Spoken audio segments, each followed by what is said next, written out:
So ayan guys, good day po sa inyong lahat. Meron ako ditong manok. Ang gagawin ko dito guys, imamarinate ko siya kasi i-fried ko siya guys. Fried chicken.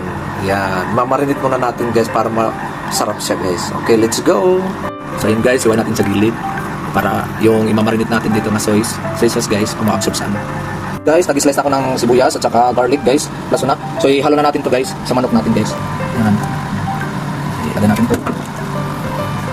Yan, pati sibuyas, sama-sama na yan. Tapos lagyan natin ng paminta. Buo guys. Tapos lagyan natin ng durog na paminta. Yan. Dahon laurel guys. Ito ng pineapple juice guys. Pineapple juice. Yan ang natin.